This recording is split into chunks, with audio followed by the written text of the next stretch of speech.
Having completed his workout, Dave King walked out of the Hertfordshire gym as he'd done so many times before. A white van pulled up alongside him, and a man sitting in the passenger seat took aim and fired at the father of two with a Kalashnikov assault rifle, discharging at least 26 rounds of armour-piercing ammunition, killing him instantly. Just what had led to this shocking murder, and who was responsible? When we pick up the story in October 2003, at 6 foot tall and devoted to his bodybuilding regime, Glasgow-born Dave King was a big, powerful man who lived with his wife and two children in Hertfordshire. He'd often found himself on the wrong side of the law, but seemingly without repercussions, until one occasion when he was sent to prison for violently assaulting a man in nearby Stevenage and hiding his victim in the boot of a car. When he was released from jail, the sales of drugs, especially ecstasy in nightclubs, were booming, and working as a club doorman, he quickly became involved in helping clubbers get just what they wanted. I know it sounds like a cliche, but it was a lifestyle where violence was common and respect really mattered. His career really picked up speed after he came on the radar of Tony Tucker, one of the infamous members of the Essex boys gang.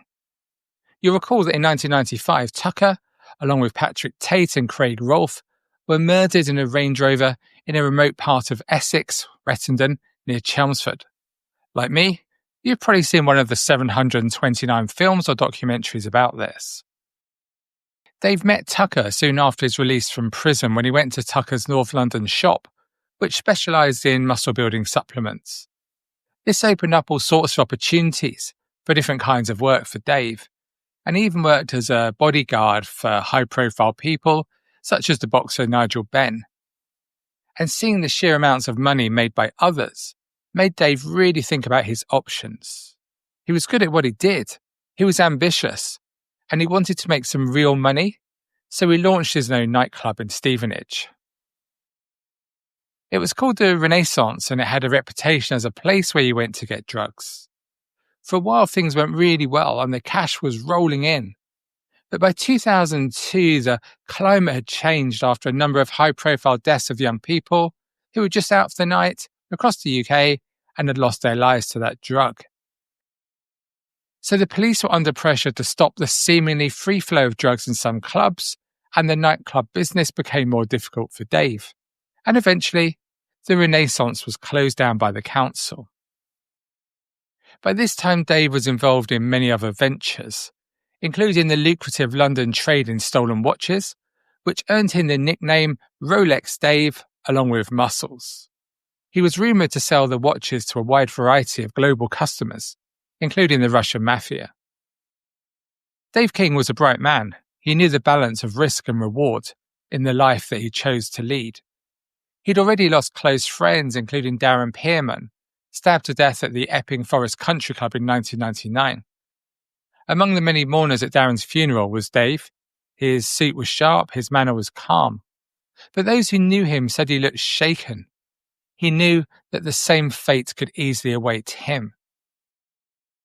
Over the next few years, Dave changed. He became increasingly paranoid and careful about who he trusted. He was known to wear a bulletproof vest, and he rarely went anywhere without checking his surroundings first. From an early stage, the police investigation into his death faced two main problems. Firstly, given Dave's lifestyle, there were countless possible motives. And secondly, getting anyone to talk in this world was nearly impossible. But from informants and whispers they heard, detectives concluded that Dave was gunned down in a revenge killing because other gangsters believed that he was a police informer. They thought that the shooting stemmed from a dispute over a £100,000 heroin shipment heading for France that had been intercepted by customs in June 2002. Dave was arrested with four others, including his friend David Sharma, plus two other men, Roger Vincent and David Smith.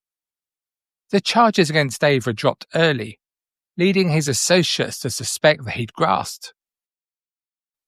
In open court, Sharma even shouted that Dave King was a grass, a very dangerous accusation to make in the world they inhabited. And word spread that Dave put out a contract on Sharma in revenge. Sharma fled to Cannes under a false identity, terrified. It is said that Vincent and Smith, hearing about this contract, offered to kill Dave as a favour to Sharma, and no money changed hands between the friends. They hired 31-year-old armed robber Dean Spencer from Manchester to carry out the hit. But Spencer went to Dave's home with a gun, and in a standoff, he couldn't go through with it when he saw just how big Dave was, wearing a bulletproof vest, and he panicked and fled. Later arrested for another armed robbery, he confessed to the murder plot, telling detectives, "When I saw how big he was, I knew my little gun would be useless." After Spencer had failed, Vincent and Smith took matters into their own hands. They got hold of a Hungarian-made AK-47 loaded with armour-piercing bullets. And on October the 3rd, outside the gym in Hoddesdon in Hertfordshire, just a small town, the white van driven by Smith pulled up alongside Dave, who was oblivious to what was happening. Vincent, sitting in the passenger's seat, shot at Dave with numerous bullets, with 5 of them hitting him in the chest and killing him instantly. The killers then sped away and torched their getaway vehicles. Detectives from the Bedfordshire and Hertfordshire Major Crime Unit worked the case with painstaking detail. They pieced together evidence from mobile phone records, CCTV, and forensic traces. It transpired that much of the detailed planning for the murder, surprisingly, was done on the 2 men's mobile phones, and evidence from their bills was used by the police to piece together the movements of the suspects.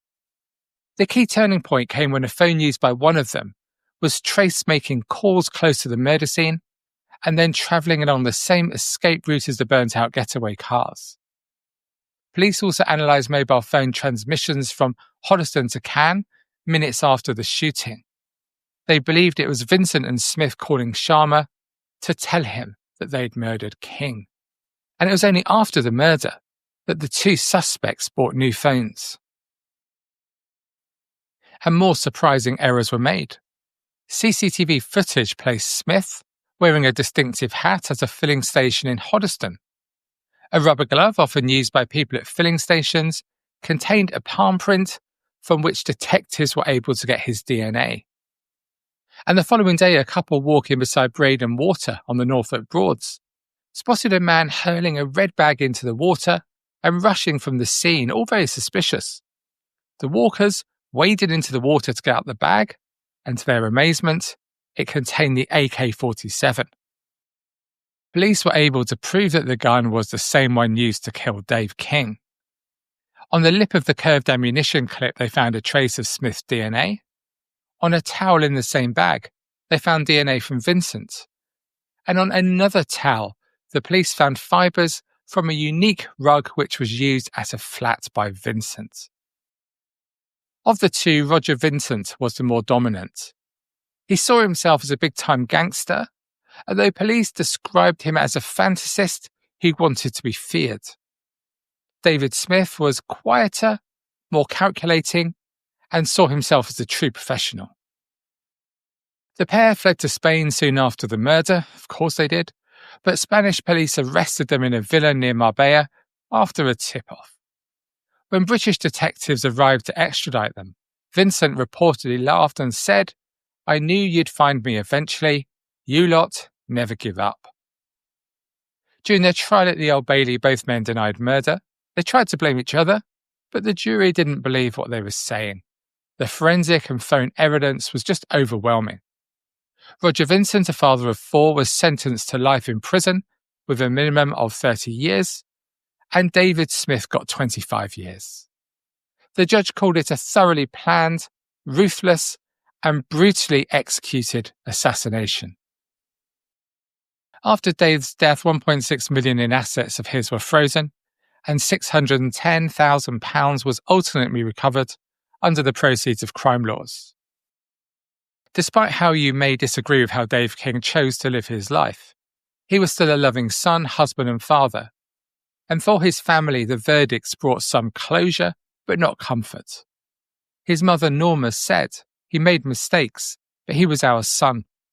Nobody deserves to die like that. So there we have it. Like many men in the world of organised crime, violence was how Dave King earned respect, and fear was his main protection.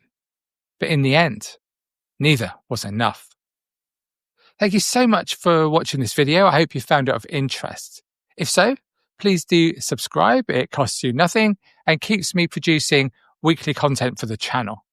And please do watch one of my other videos. Until next time, I've been Adam Lloyd.